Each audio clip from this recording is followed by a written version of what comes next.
What happens after death? Welcome back.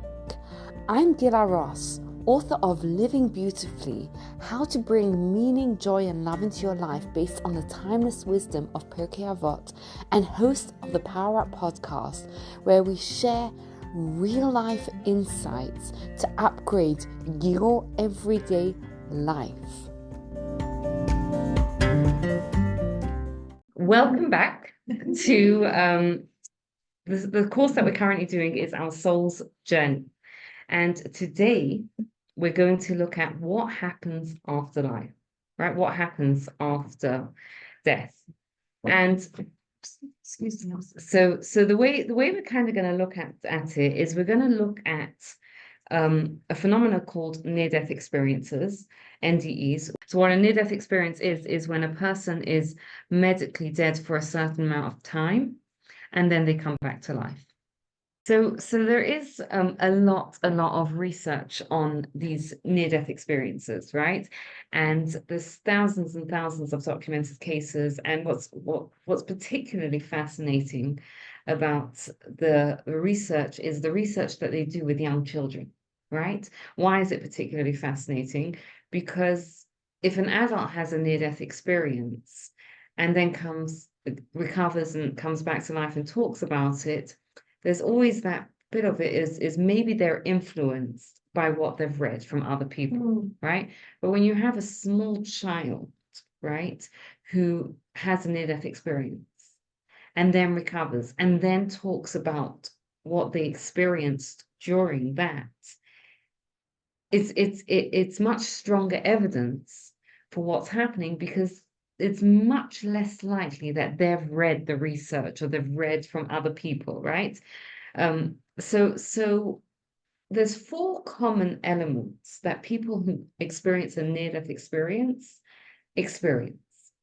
And what happens is that people who go through a near-death experience will have one or two or three of those four things. And so it's not that everyone who goes through a near-death experiences, and I'll explain to you what those four are, 1, 2, 3, and 4, but that people who go through a near-death experience often experience different things, and those can be kind of collected as one of or two or three of these four common elements. Now, what we're going to do is kind of look at that near-death experience and also look at what Judaism teaches us about what happens after death, and see how it matches up. Okay, so firstly, are there near-death experiences in Jewish sources? Absolutely, right? There's stories within the Talmud of people who were dead and then came back to life. This Mount Sinai, for example. There's always that one person who doesn't switch off their phone during right? And it's me. just for the for the interest of those that are listening on the podcast and are like, wow. Right, so where we up to? Mount Sinai, Har Sinai. The Jews experienced God speaking to them, and it was such an intense spiritual experience that what happened is that their souls left their bodies, we're told, and then their souls came back to life. Right, so it's interesting that this concept, this idea of a near-death experience, is something that we see in the Jewish literature as well. One of the four elements of it is people who experience a near-death experience often experience like an out-of-body experience, right? Whereas, for example, there are a lot of stories that are told of people who are in an operating room, and their heart stops beating, and they're medically dead for a certain amount of time, while the surgeon or the operating room staff are working on them, and then they will bring them back to life. And afterwards, what happens sometimes is those people who went through a near-death experience are able to describe what the surgeon was doing, right?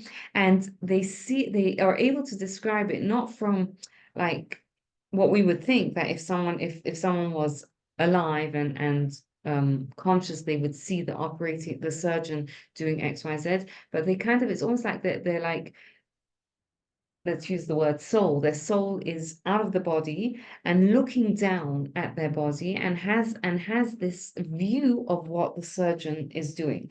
And what's fascinating about this research is that what they describe lines up with what happens, right? You've heard some of this research before, and there's not really another way to explain it other than it's true what they experienced, right? I don't know how else you would explain it. Maybe they went and they did the research or whatever, but right, it lines up, right? So it's giving us all this kind of evidence that what does near-death experience do, and what does the scientific research do, is it kind of gives us that evidence that helps us understand and believe that there is something after life, right? That life doesn't just stop when a person stops being alive, however you define death, whether it's brain death or breathe, stopping to breathe. In Jewish law, it's when a person stops breathing. That's how we define death, right? Now, I want to show you how the Jewish laws and rituals around death really back up this idea and are really sensitive to the idea that the soul, when it leaves the body at the end of a person's life, is going on a journey. And so much of what we do in Jewish law, when a person is either very close to passing away or they've passed away, is sensitive to the fact that the soul is still somewhat connected to the body, right? Just like, the person who's having a near-death experience and can kind of see what's going on and they're still connected to the body. And we can imagine if they would see the surgeons being disrespectful and neglectful, that would be very painful and distressing, right? Because they can witness it, they can see it, but they're not able to help themselves. They're not able to do anything for it. So what are some of the laws about death and the way we treat the body after? Is anyone familiar with any of the laws? Yeah. Tell us some of what you know. So afterwards, like the Chevra Kadisha and the washing of the body and watching and sitting with the body, saying prayers. Right. So even before we get to the afterwards, there's the final phase of life is called a gozes, right? Which is when a person is pretty much at death's door. And the laws there surrounding a gozes are quite strict, right? We're not allowed to move a gozes. Why? Because we're not allowed to hasten death, right? And a person at that point is literally at the in between, almost like twilight zone of life, and by moving them or by not being sensitive, then we can hasten death, which by the way teaches us about how much value Judaism puts on life, right? Because we're talking about hastening death in moments or minutes, or right, we're not talking about a long amount of time, and this person at that point there's not that much that they're accomplishing. But even then, Judaism says life is precious and we don't do anything to hasten death.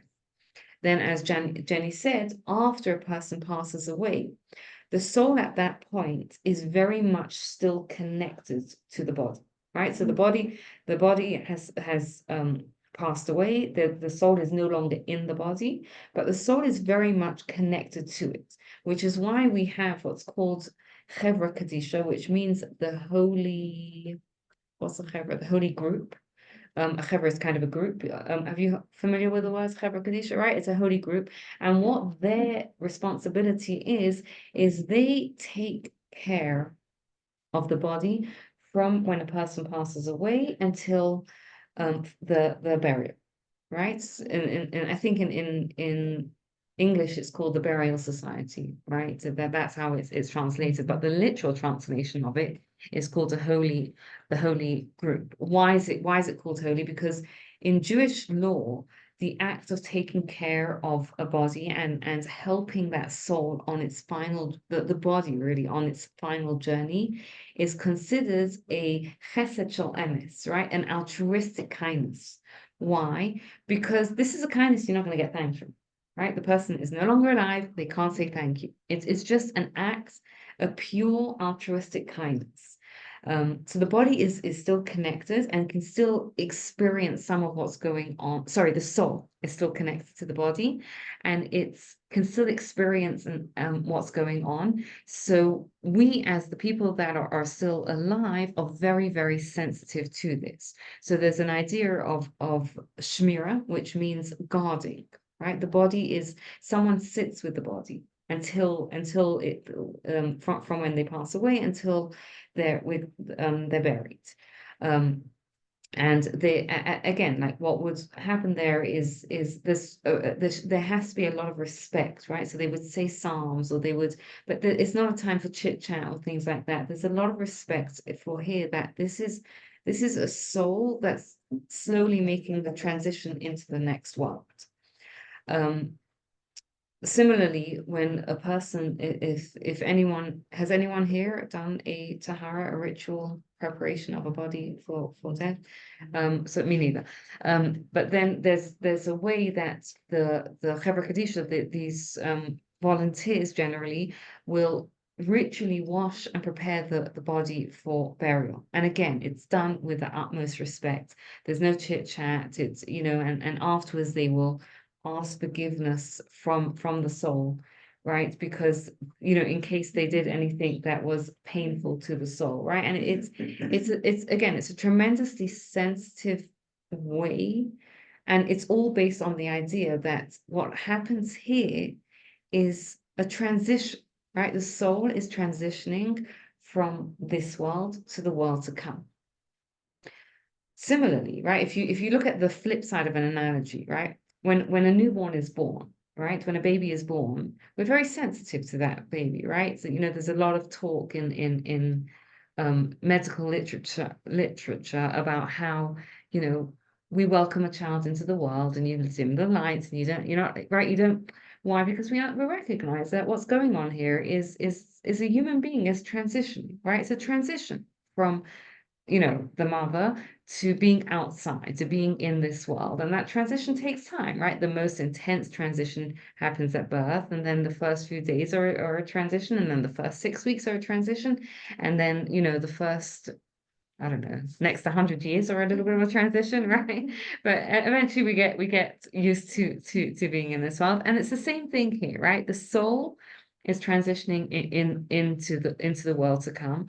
And the most intense part of it is that from when a person passes away until burial, right? Which is why in Jewish law, we try and bury the person as soon as possible, as close as possible to the death, because the body can't, the soul.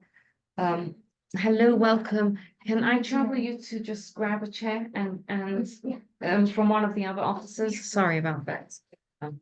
We usually have a spare one, but there. Anyway, yes, she'll come. So 1 minute, what were we saying? Where was we? About Oh, burying right. So quickly. yes, so the soul can't really start its transition into the next world until the body has been buried, right? So we try and bury as soon as possible, as close as possible to death, so that the person and the soul is to shorten that transition time, right? Because we want to help the soul move on on its journey. And it's obviously it's balanced with the respect that we give to the person. So for example, if a person is being buried and they have relatives elsewhere, right? And it would be very important for that, for the relatives, for them to be at the funeral, then they'll delay burial, right? Because it's the balance. But the idea really is that the soul is still connected. The soul can't really start the journey until the body has been buried. Then what happens is that the body is buried, and by the way, that the body is buried, and then the first what takes place in Jewish law is the 7 days of Shiva, right? The 7 days where the relatives, the direct relatives, suspend normal life and they just sit and they mourn, right? And again, when you look at the laws and the customs of mourning, you'll see a dual sensitivity here. There's a sensitivity to the person who has passed away and the soul that's making that transition into the next world. And there's a sensitivity to the family members, right, who are going through their mourning process and their bereavement and their grief. And the first 3 days are considered more intense, right? This again is when the soul is kind of hanging around the Shiva house, right? More intensely. And some of the laws about it is that like people who are closer, right? So if you're just a casual acquaintance, wait till the fourth or on day. But if it's so interesting. it is interesting, right? Because it shows us that, you know, if you think about it from someone who's lost a loved one, right? Who do you want with you at that point? Family. Your family, close people. Necessarily. Saying me in particular. I'm just saying, not everybody feels that way. Some like friends are closer than family. Right. It's not a function of that those first couple of days of Shiva, it feels harder to receive people that you don't know well.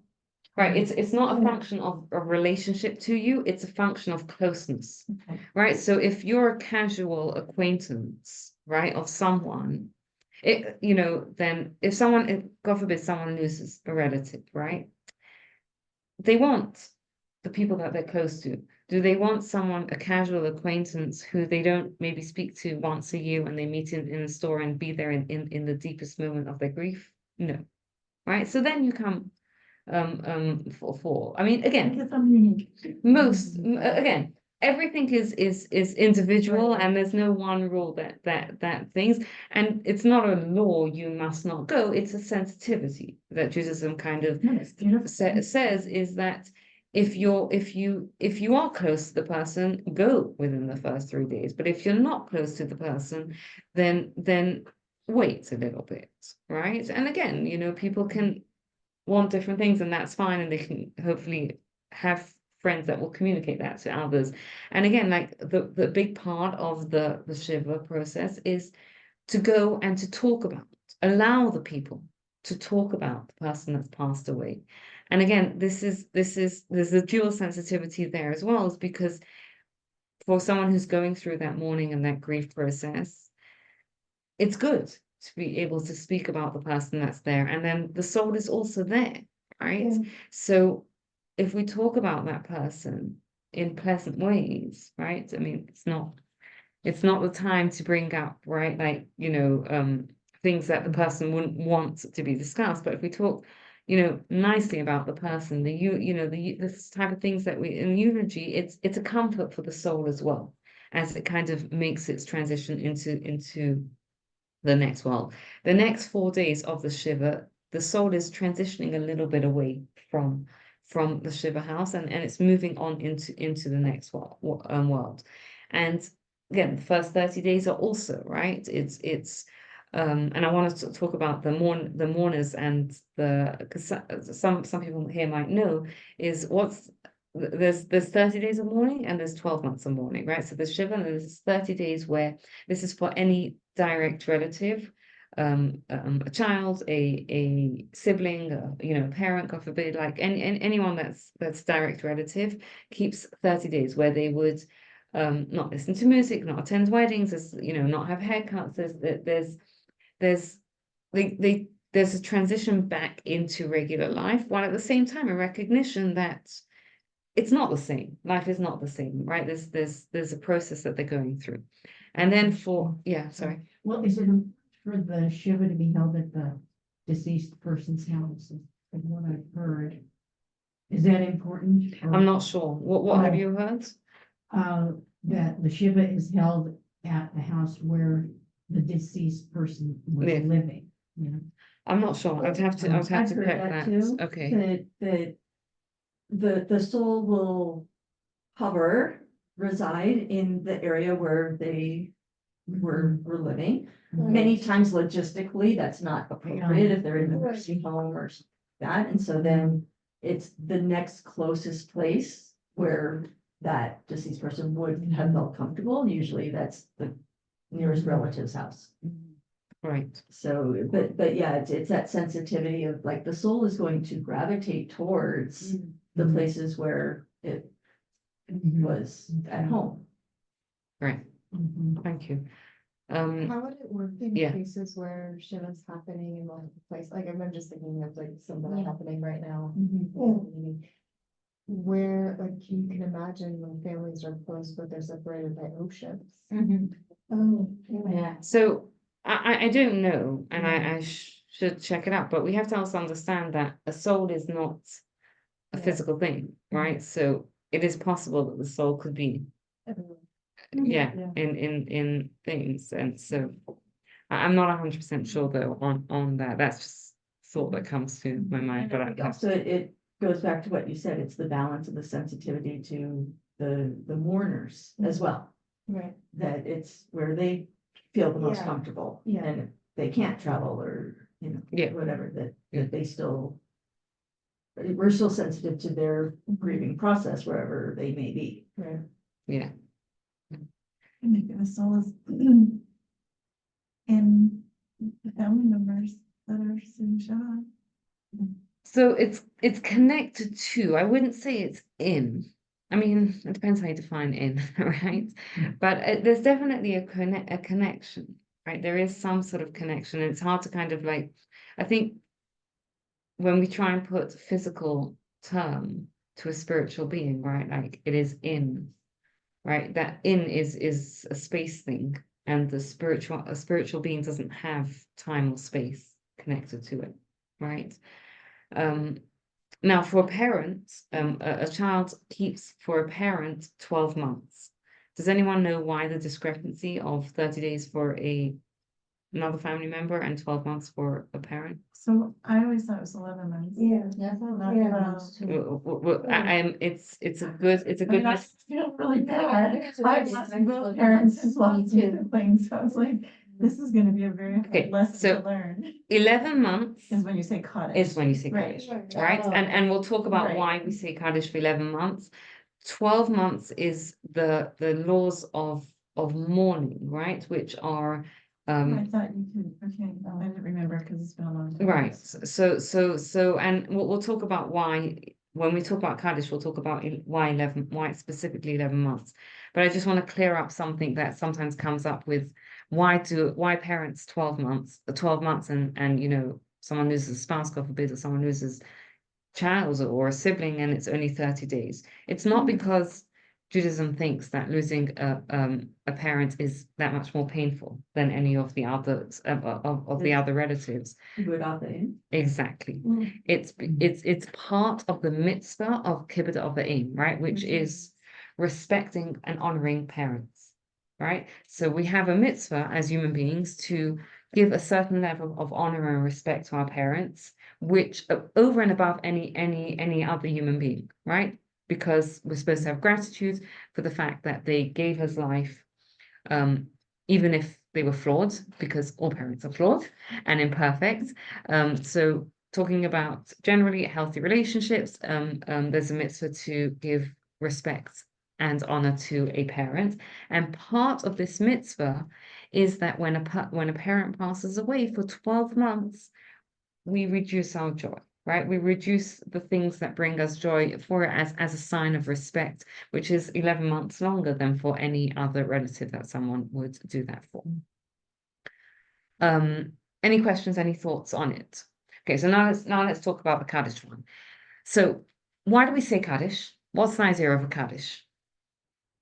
What's the what, I'm sorry? Idea of Kaddish. It's the soul. The soul can't do any mitzvahs, it's done. It's done everything that it can.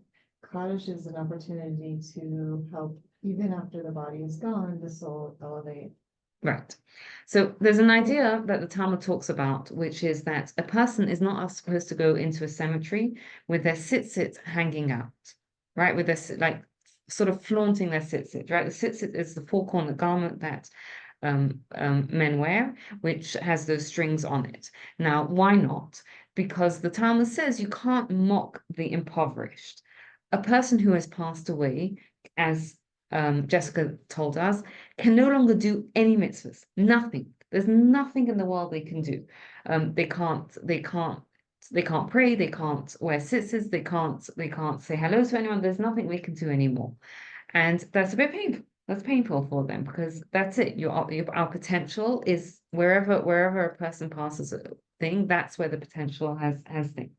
So we as living people don't go in front of their face kind of thing and flaunt in a cemetery, right? However, as living as loved ones of someone who has passed away, and this is regardless if you are if a person is related by blood or if a person is just connected to it, one of the things that we can do is we can do kindness, we can do a mitzvah, we can learn Torah in their merit, and that helps elevate the soul. Now, next week, we're going to talk about the life review, right? And we're going to talk about what happens to a person, to a soul that's done things wrong in this world. And we're going to also spend a week talking about heaven and hell, right? Gehenna, which is hell in translates as hell, but it's, I don't know what your yes. We're gonna delve into it into what it is in another session because it's a whole discussion in itself. For this purpose, when it comes to learning about Kaddish, we have to understand this, that purgatory, right? Gehenna, hell, whatever we want to call it, is temporary, right? Meaning even the worst person is 12 months. Now, every time we say Kaddish, it relieves the soul of a little bit of that purgatory, right? Now, we don't want to say Kaddish for 12 months for someone. Why? Sound like they're considered a bad person. Because it sounds like we think they're a bad person, right? Like we're like, oh, well, oh, gosh, that person, they need 12 months, right? So the law is we say it for 11 months for everyone. Right? Because it's a little bit disrespectful to say it for the full 12 months. Now, if a person isn't saying Kaddish for someone, right, there's still a lot we can do. We can give charity, we can pray, we can say a prayer and have them in mind, we can take on a mitzvah, we can light Shabbat candles, whatever mitzvah we do in memory or in merit of someone who has passed away is a merit for their soul. So you're saying that only the parents, we do it for 11 months, and then all the others, we do 30 days, or? No. No. So we say Kaddish for our parents. People say Kaddish. Okay, let me try and phrase this properly. Kaddish is traditionally said by the children of a person, right? And if you think about it, why? And it's traditionally said by the sons of a person, right? Why? Because the greatest influence we have, and therefore the people that will bring us the most either pleasure or pain in the next world and in this world as well, are children, right? Now, if a person doesn't have children, right, or they don't have sons, then other people can, right? Or sometimes, for whatever reason, a child can't or won't, whatever, and we can put there are organizations that you pay them and they will say it for, right? So it's traditionally done by children, by sons, right, as a sign of respect, and also because that's who we influence the greatest, right? That's who the greatest influence we have on. Now, so that's traditionally done by a child, but if a child's not there, then someone else can do it. And that's traditionally done for 11 months for everyone, right? Now, separate to that are laws of mourning, right? Which is, for example, for the first 30 days, and it's more intense for the first 30 days for children too, is a person's not allowed to wear new clothes, they're not allowed to get a haircut, they're not allowed to listen to live music, they're not allowed to attend weddings or certain events. That's for the first 30 days a person does for a blood relative, for like a direct relative or a spouse or thing, and then for 12 months, right, for the next 11 months after that 30 days, there is children keep laws of mourning for a parent. But you could say, like, if it's, say, a sibling or something, That's you would, 30 days. you would still say cottage for 11 months for the sibling? Yeah, if a person is saying, yeah, if a person For is, them for the Okay, so 11 it's just the months. cottage is the same for everyone, it's just the Yeah. morning The obligation. of the music and all that. That's Right. 30 days Exactly. for the- yes, Yeah. exactly. And again, the reason being because it's a respect thing, right? It's part it's part, yeah, Question. And I'm absolutely. sorry, my questions are out there, so. Let's hear it. She's prepared. But so, like, for example, I hired somebody to say cottage for my brother. And for the 11 months. I'm sure this person is saying it for like 20 people. Like, do they sit there and they say these people's names before they start? Do they read them? Like, what does that look like? Or does it not even matter? Just because you paid, it's done and the person's saying cottage.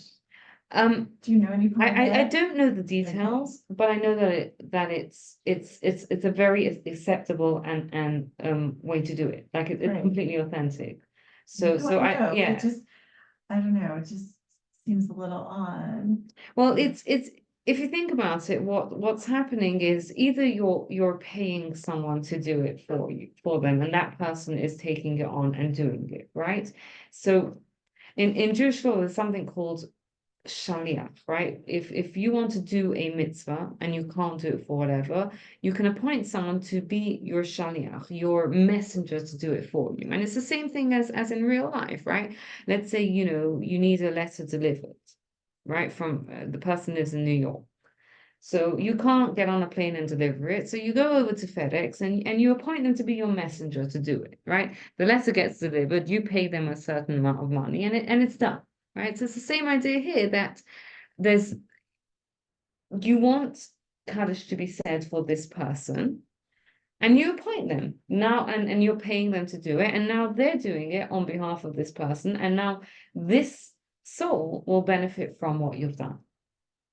I mean, I don't know if this has any validity, but my personal interpretation of how I imagine it would be done from the hiree, the shaliach's perspective, I imagine it's probably similar to like if you're saying you're Yotze for Kiddush or Hamotzi, right? That person who is saying it just has in mind that they are keeping everyone Right. of this list of 20 names or whatever as they're doing it. But it doesn't need to be like necessarily I'm reading all of the names on the Right. list, or maybe it is, I don't know. But it's like the intention Right. as they're saying it.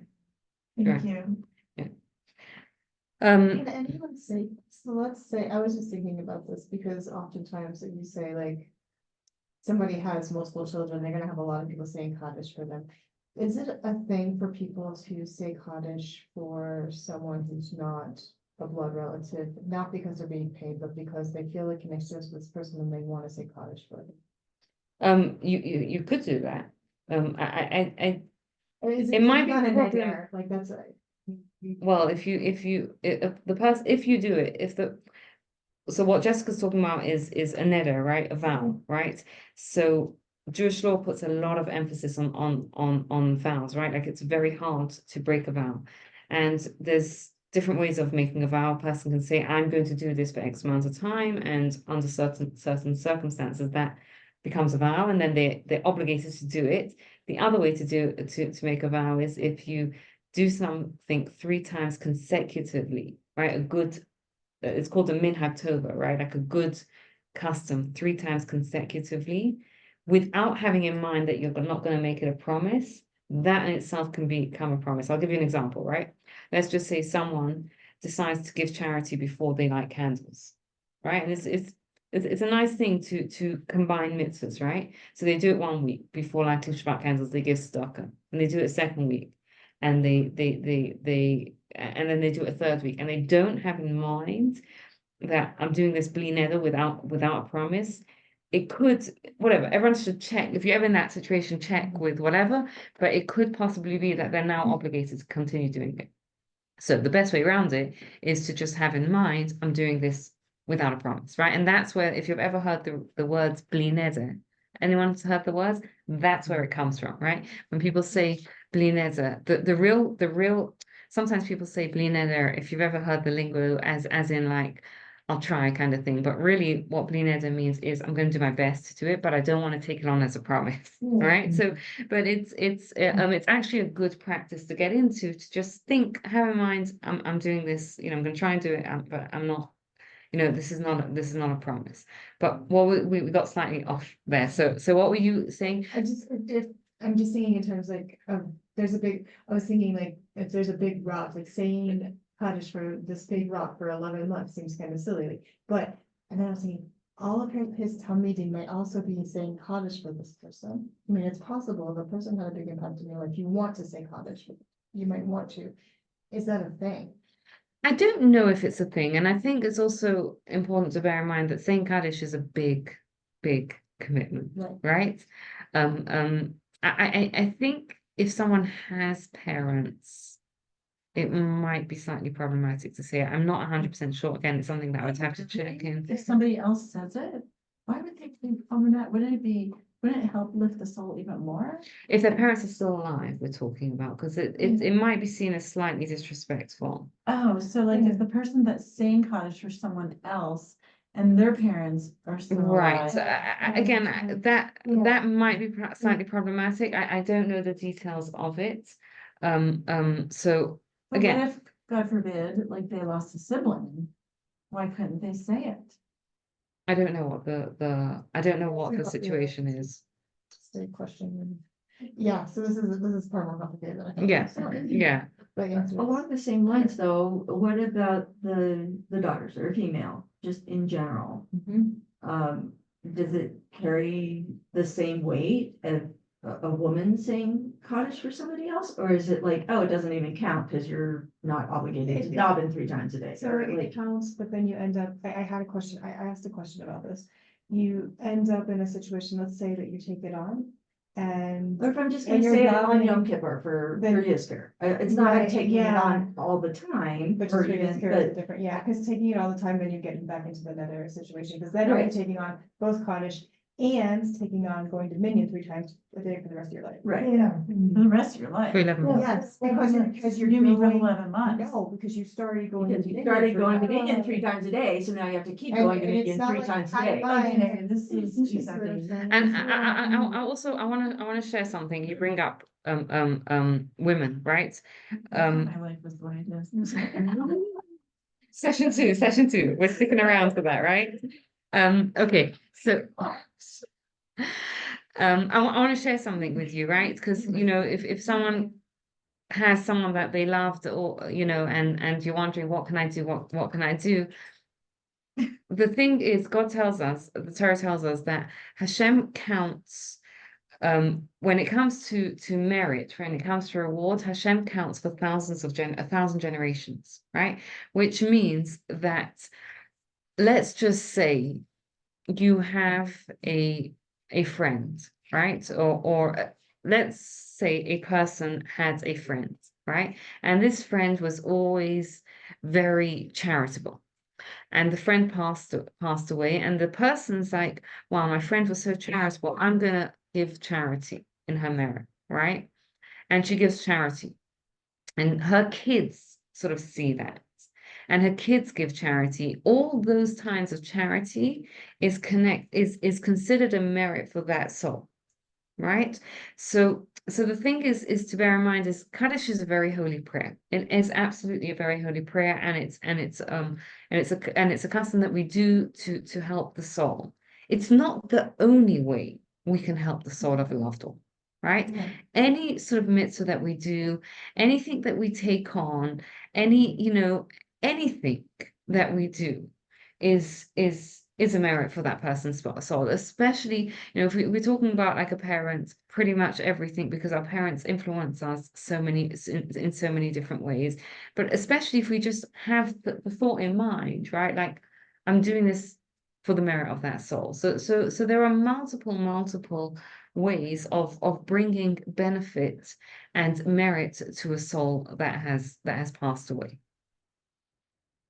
The case that I asked about was So do we ever St. Kaddish, what I looked at it like the solution was, okay, you're lighting Shabbos candles anyway, you're not going to run another by lighting Shabbos candles again. So if you make a declaration before you light Shabbos candles, you're doing it in the merit of that person. Well, there you go, that relieves you of that.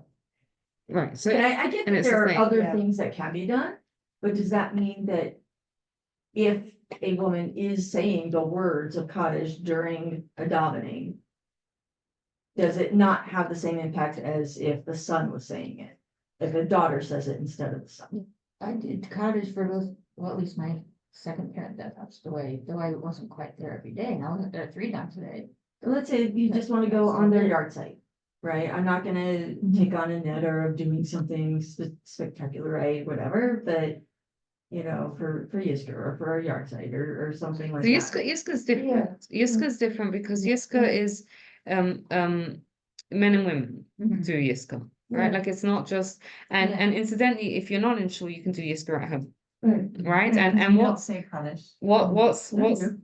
Not Not in during the Jewish Orthodox, churches. just not in your Orthodox. They don't say Kaddish. cottage during They your. only do it in a conservative or reform. Yeah. and what Yeah. Yiska really is a pledge to give charity for the merit of the soul. That if you look through the traditional text of Yiska, what it really is saying that God, you should recall this soul and you should give it a merit, and I pledge to give charity for this. I don't promise to do it. Yes, bli neder. Right, that's right. I pledge to give charity in the merit for the merit of the soul without promising, right? Because we're all human and sometimes we make mistakes and sometimes we forget.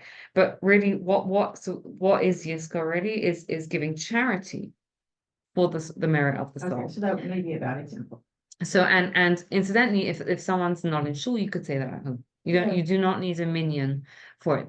Kaddish you need a minyan for, right? So Yeah. that's where the complication comes in with Kaddish, right? But Yiska, you could there is added value to doing it in a community and in a shul. If a person cannot get to shul for whatever reason, you can say that at home.